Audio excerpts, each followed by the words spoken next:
Bonjour, nous sommes le vendredi 26 août 2016 et je voudrais vous parler de la dualité, puisque pour moi l'astrologie est la science de la dualité. Elle est la systémique de la dualité.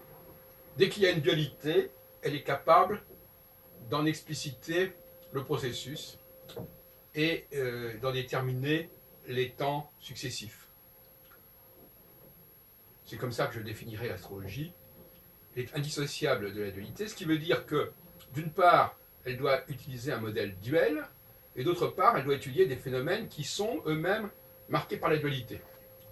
C'est pour cela que la question des hommes et des femmes reste un point majeur de l'étude astrologique, contrairement à ce que tant de femmes astrologues aujourd'hui prétendent, dans le déni. D'autant plus qu'effectivement, à partir du moment où on refuse d'étudier la dualité des phénomènes sociaux, on va également développer des modèles qui ne sont pas adaptés à cette étude de dualité. Donc des modèles beaucoup plus complexes, où la notion de dualité est extrêmement noyée dans tout un ensemble de facteurs. Alors, ce dont je voudrais vous parler aujourd'hui, plus spécialement, c'est des polarités que l'astrologie continue à considérer et qui ne sont pas forcément les plus intéressantes. Je pense notamment à toutes ces polarités sur la base de l'opposition de 180 degrés. Par exemple, les polarités de signes zodiacaux, comme on le fait notamment en astrologie karmique avec l'opposition entre le nœud ascendant et le nœud descendant. Les polarités entre les maisons aussi, les maisons astrologiques, l'axe 2, 8, 3, 9, etc. Tout cela, ce sont des polarités tout à fait discutables. Et d'ailleurs qui ne tiennent pas debout. Pour excellente raison que ces dispositifs que sont les 12 maisons et les 12 signes ne se plient pas, ne se conforment pas à ce type de polarité. Vouloir opposer les Gémeaux au Sagittaire, c'est une fantaisie. Vouloir opposer la maison 4 à la maison 10, c'est également une plaisanterie. En revanche, les polarités qui nous semblent les plus évidentes, ce sont celles qui seraient normalement les plus évidentes en tout cas, ce sont celles des facteurs qui se suivent dans une série. Par exemple, Bélier-Taureau, Gémeaux-Cancer, qui correspondent d'ailleurs à un système de signes masculins et signes féminins qui alternent. Bélier masculin, Taureau féminin, Gémeaux masculin, Cancer féminin, et ainsi de suite. Et ça, c'est un système qui existe en astrologie et qui fonctionne sur la base d'un hexagone en quelque sorte. C'est-à-dire qu'il y a 6 séries de 2 signes. Et d'ailleurs, le débat sur l'astrologie sidéraliste et tropicaliste est largement marqué par ces 2 signes successifs, puisque effectivement, un sidéraliste va dire qu'il ne se reconnaît pas dans un signe féminin parce qu'il est dans un signe masculin, qu'il ne se reconnaît pas dans un signe masculin parce qu'il est dans un signe féminin. Voilà, donc, oui, puisqu'ils se suivent, donc ils sont pas très éloignés l'un de l'autre. Or, le sidéralisme, il introduit un ayanamsa de 24 degrés environ, qui fait que dans bien des cas, on bascule d'un signe au signe précédent, et donc d'un signe masculin à un signe féminin, ou d'un signe féminin à un signe masculin. Donc vous voyez à quel point c'est important, et par conséquent, n'en déplaise aux tenants de l'astrologie karmique, je crois qu'il est très contestable d'établir des polarités entre signes opposés. D'autant plus que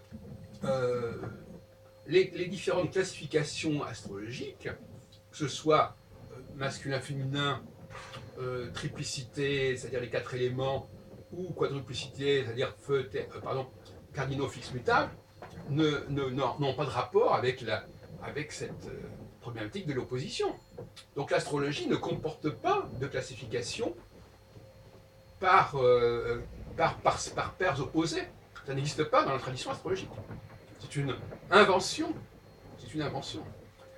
De la même façon, et d'ailleurs, prenons le cas des luminaires.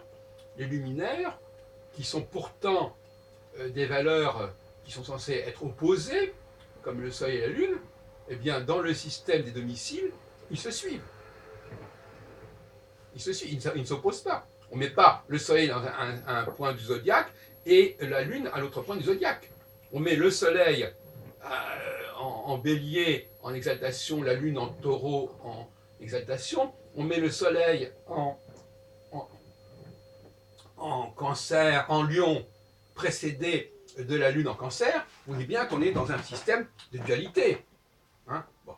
On est dans un système de dualité qui est fondé sur la successivité, sur la consécutivité, et non pas sur l'opposition. Et d'ailleurs, l'opposition, en réalité, moi je la conteste complètement, parce que, mais ça c'est le point de vue de ma démarche, parce que je lui préfère l'aspect de 90 degrés et de 45 degrés à l'aspect de 180 degrés. Hein, parce que finalement, quand un processus commence, eh bien, il est marqué par la saison suivante. C'est la saison suivante qui est le contre-pied. Hein. Et donc, on n'est pas dans l'opposition.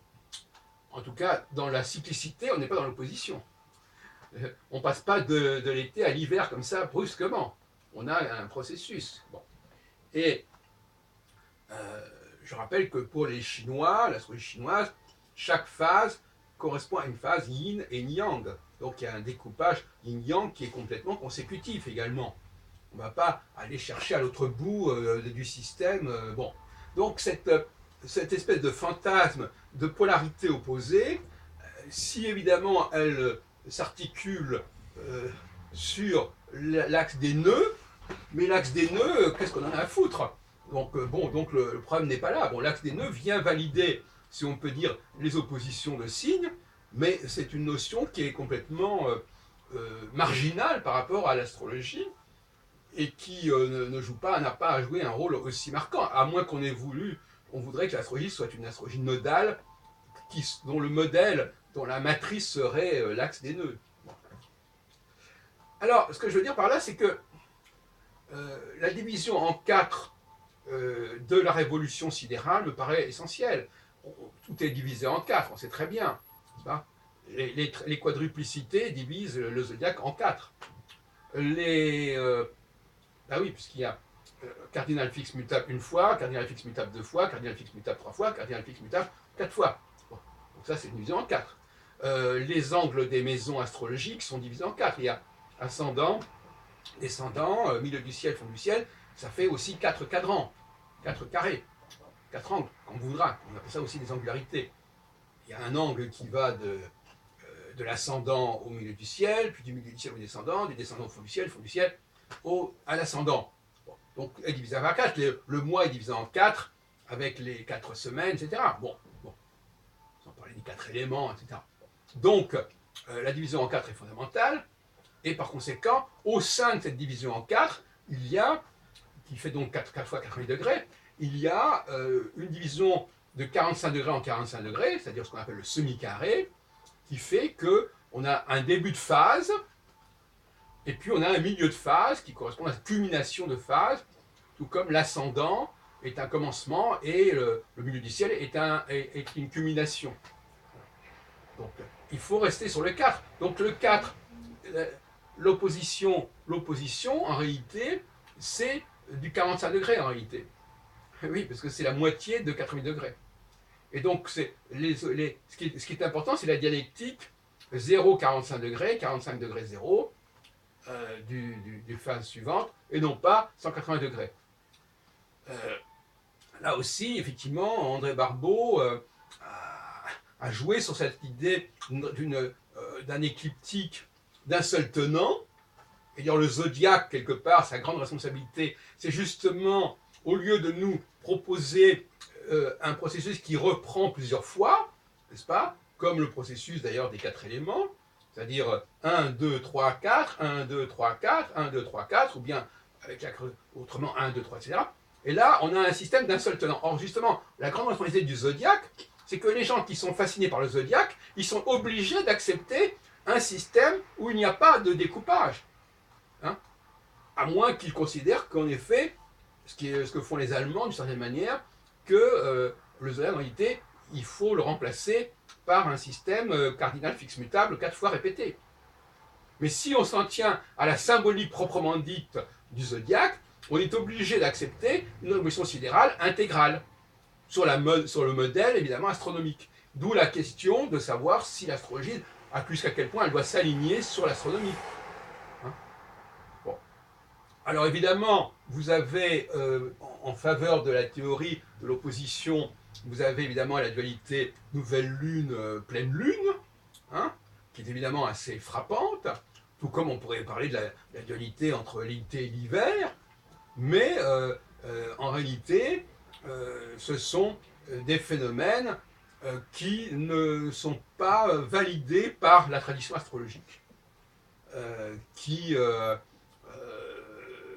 on vient de le dire à quelques instants, est une tradition qui divise les signes en masculin-féminin, à la suite l'un de l'autre, hein, pair impair, en signes de feu, terre, aéro, en signes cardinaux fixes mutables, mais je ne connais pas de... Bon, évidemment que l'opposition va correspondre à 2 signes cardinaux ou 2 signes fixes et 2 signes mutables, mais ça ne nous avance pas beaucoup. Inversement, l'opposition va mettre en face à face un signe de feu, un signe d'air, un signe de terre, un signe d'eau. Pourquoi? On ne sait pas très bien. Ce que ça signifie aussi au niveau de la cyclicité des 4 éléments dont j'ai parlé dans un autre contexte. Voilà, donc ce que je voulais vous dire, c'est que l'opposition n'est pas le nec plus ultra de l'astrologie, très loin de là.